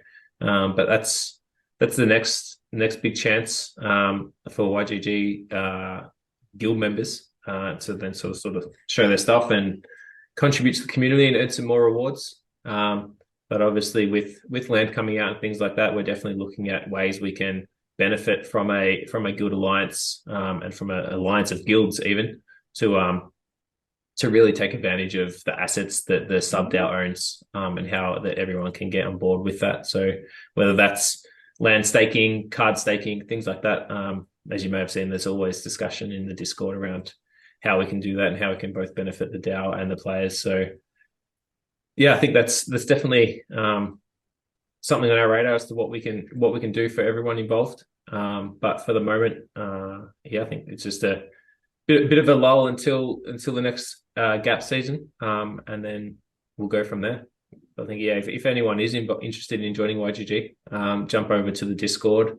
There's plenty of people in there that are happy to field your questions, myself included. And if there are any guilds looking to become part of that alliance, feel free to hop on over, speak to a couple of people in there, and we can look at seeing what we can do to help you out. Yeah, I was going to just my final question is, so you mentioned if anyone's interested in signing up for a YGG guild, could you explain or like why do you believe people should choose YGG compared to another guild from your experience? Yeah, so from an individual player perspective, obviously every guild's different. As you guys know, you guys have come from another guild as well, and now with YGG, every guild has its perks. Does things better than others. Same as YGG. Not every guild is as involved or is at a high level. Some are more interested in making sure everyone gets to play a brawl. Some people are more looking in towards performance. But from an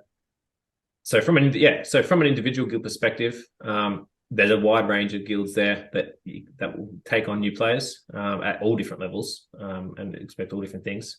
From a guild perspective, to join YGG as a whole, and sort of tying into the benefits of YGG, not only do the individual players get rewarded through that GAP program, but then the guilds can come on board and also get involved with the alliance tournaments, and then once we do get things like asset staking, land and cards and things like that, you'll be able to stake the YGG SPL token.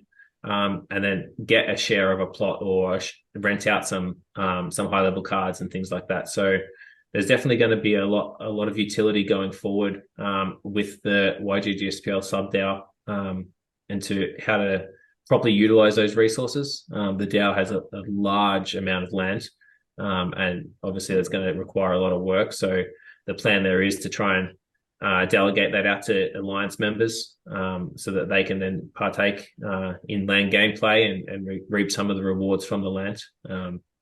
So there's definitely a lot of benefits to join the alliance, but also much like the brawlers, it's a family of guilds in that alliance. There's a lot of valuable knowledge of people in there. Always happy to chime in and help each other out, whether that's working on gameplay or looking at different ways to invest and things like that. It's definitely a good place to be. Yeah, great call out there, man. And if folks are, and if you're curious to hop into YGG, just get more information, I'll plug the Discord links for both YGG SPL and YGG Brawlers in the Peaked article that's set to follow this episode. But for those that like to take their own initiative, yieldguild.io, is that the place to kind of seek out some additional info for both YGG and the GAP program? And yeah, definitely. So yieldguild.io is the primary YGG website that encompasses not just Splinterlands, but a whole large range of Web3 games as well. But yeah, so from a Splinterlands perspective, jump over to the YGG Discord, and then yeah, we could go from there as to how you can partake as part of the YGG community. Awesome. Well, Krympton, absolute pleasure, man. And I think I speak on behalf of the full Brawlers community. It's an absolute pleasure to have you kind of helping to steer the ship and seeing your name and that ugly mug face that you've got set for your profile pic there in Discord kind of pop up throughout and always lend a helping hand to folks. And you know, we certainly appreciate you being a very solid ambassador for YGG and Brawlers. And yeah, Waskell and I have reflected on the decision to hop to Niflheim more than a few times, and it's always positive. I think we've found the validation that it was 100% the correct decision, and it's helped my gameplay. It's broadened my horizons with the Splinterlands community. It's been great for the podcast. Has been an added benefit. But just generally speaking, it's so much fun to be a part of the Brawlers community, and everybody's trying to level each other up. And it's not just the gameplay that's getting leveled up, but it's a great place to go and shoot the breeze, and a lot of fun community members, and yeah, it's a great place to be a part of, and we appreciate you guys initially rolling out the red carpet for us a few months ago, and yeah, no regrets. Our AG RETS, that fugly tattoo, man. No, thanks, but Jay, yeah, very kind words there. But yeah, anyone's welcome over to the brawlers, and everyone get treated the same. That same red carpet will roll out. So yeah, both you and Laskell have been great additions to the family. Not only to Niflheim, but to the brawlers as a whole. Opened my eyes up to the People's Guild podcast, and yeah, I've gone through and listened to the majority of the backlog, which has been great. The level of guests who come on each week are amazing. So it's always good to listen to people from the community come on and give their sides of their gameplay and their story, which is always good. Yeah, man. Just also want to say, yeah, it's been great having you on. It's been great meeting you. Putting the face to the name finally after seeing the logo that we see all the time. But yeah, I also just echo what B Jangles has said, man. It's kind of people like you are so important for YGG or any kind of guild, and people like you, it's like why the guild is so successful. So just want to let you know you are very much appreciated from me and Ben and everyone out there, I am sure. So thank you very much. Yeah. Thanks very much for that. That's very, very kind words. So, for all of you out there, you have been listening to People's Guild.